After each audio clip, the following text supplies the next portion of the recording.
Today's topic is how COVID-19 has affected real estate, and more specifically, how has COVID-19 affected rental properties versus seller-financed properties.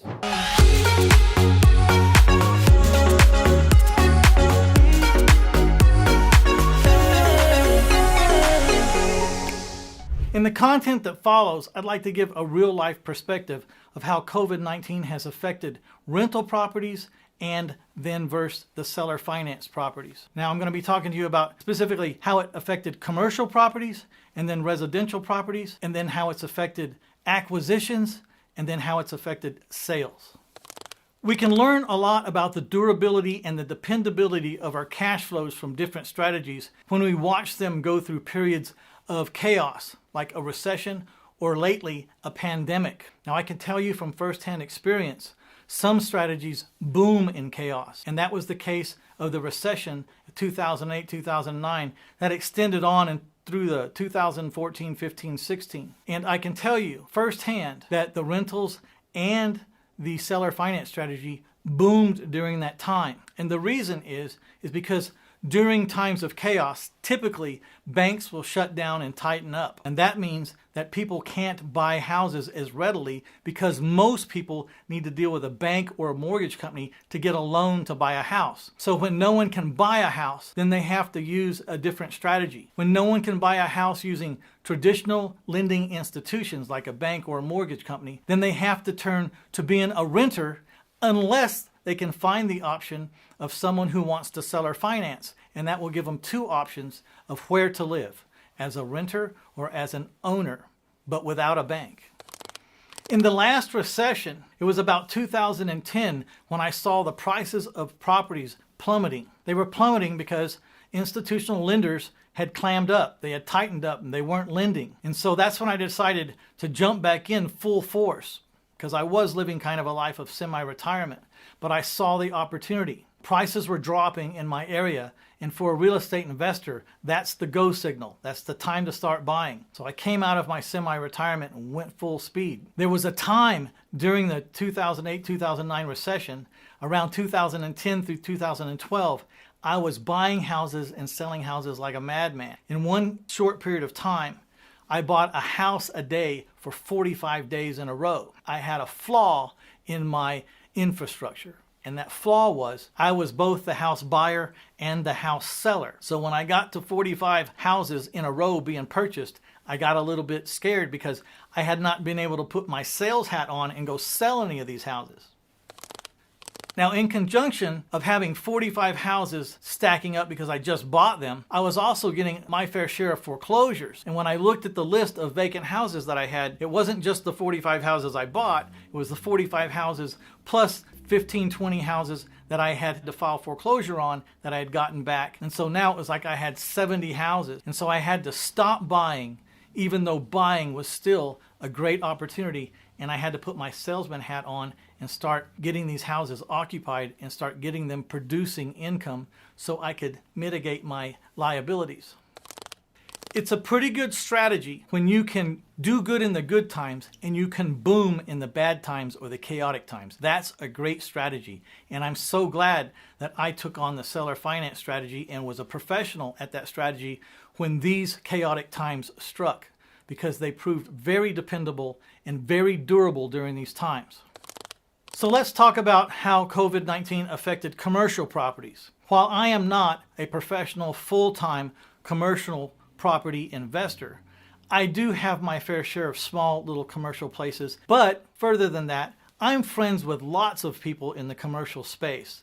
And I'm friends with lots of bankers, and I got to talk to all of them. And I was learning that commercial property was not really a good place to be during these chaotic times, especially during the pandemic. During the pandemic, there was quarantines and business essentially stopped. And all of these businesses in these little strip centers and businesses in these office complexes, high-rise office complexes, the big ones, or the small little office complexes, they started losing tenants. They started losing cash flow because even if the tenants weren't moving out, they weren't able to pay.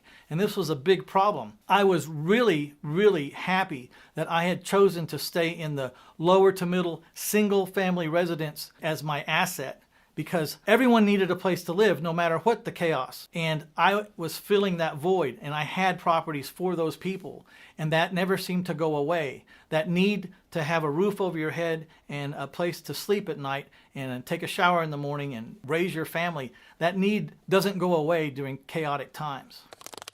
I was also very appreciative that the commercial properties that I was in were self-storage units, and the dynamic that was happening kind of lent itself to self-storage, because as people were downsizing or having to move out of their luxury houses or their offices or their office space, they were choosing not to let go of a lot of the little knickknacks. And so while storage business didn't increase or decrease, it stayed about the same throughout the whole chaotic times. In the time of the recession, people were losing their houses and they were having to downsize, but we're Americans, and Americans don't let go of their junk or their stuff. So they were downsizing, but they were putting their stuff in storage for a better day in the future. Same thing happened in the commercial and in the pandemic. People were downsizing and they were having to lose their office space or lose their restaurant space, but they weren't willing to just sacrifice all the equipment or the desk or the chairs or the computers. They were taking those things to storage.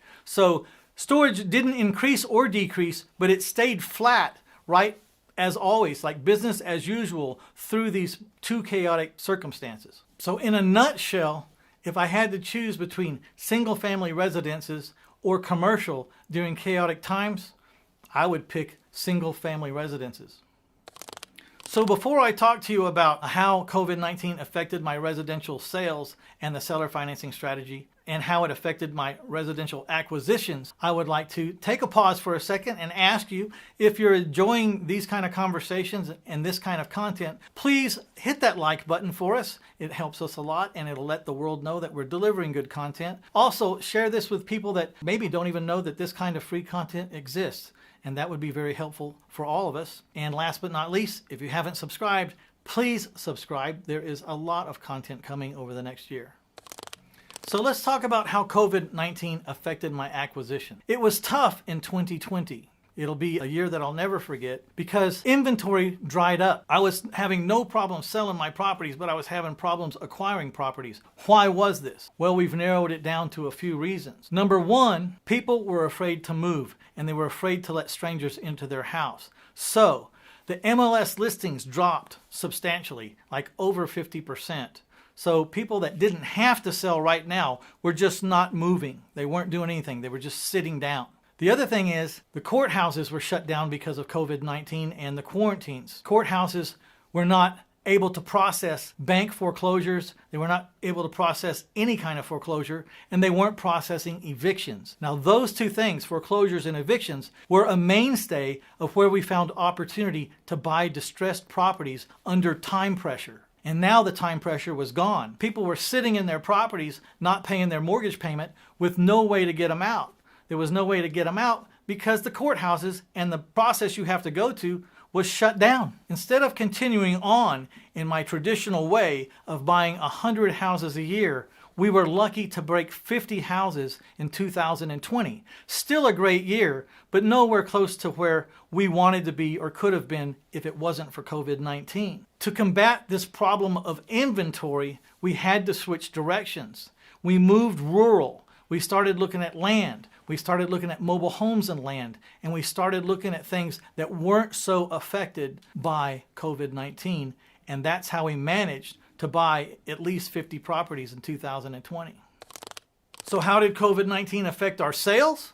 Well, sales were booming. Banks had tightened up because they were scared of the pandemic. They weren't sure how it was going to work. They were already having problems, major problems on some major fronts with all the commercial loans they'd made, and they weren't sure how to handle it. So as a reaction, they just shut down on loaning on everything. And that meant people had only two choices if they wanted to make a change in their housing. They either had to change and become a renter, or they had to change and become an owner via seller financing.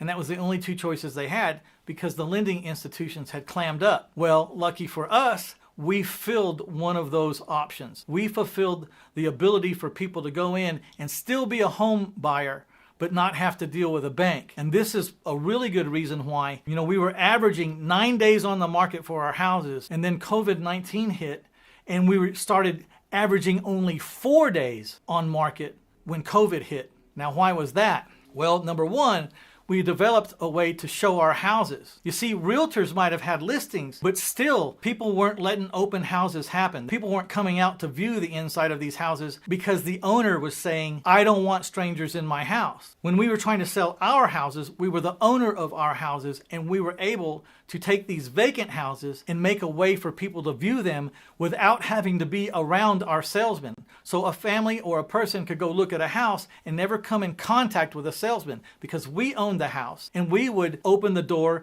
and leave it for them to view, but our salesman would sit out in the car and would talk to them on the phone. But the key to this, real estate agents could have done that too. The problem was the owners weren't letting the agents show their house. We were the owners, so we solved that problem, and we just went the rest of the way in the scenario by having the salesman sit in the car on his phone talking to the people as they walk through the house. Our sales never slowed down and they never stopped. In fact, they picked up. It became very apparent that our days on market was dropping from 9 down to about 4 days on the market because of that.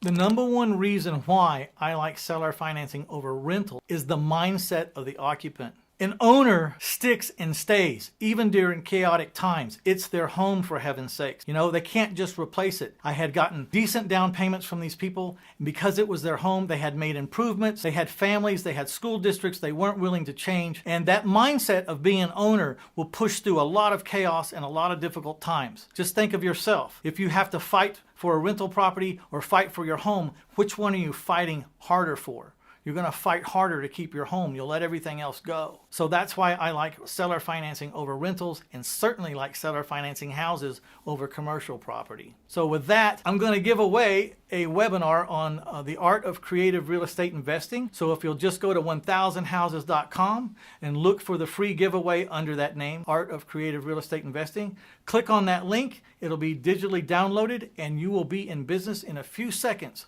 learning how I've taken the seller finance strategy and why I've taken the seller financing strategy so far. In that webinar, you'll learn how I've taken this seller finance strategy through chaotic times as well as good times, and why it's held up so good, and some of the numbers and the kind of profit you can make with this kind of strategy. It is a wonderful strategy, very dependable and very durable. So check out that webinar. Just go to 1000houses.com, skim through the free stuff, you'll find it.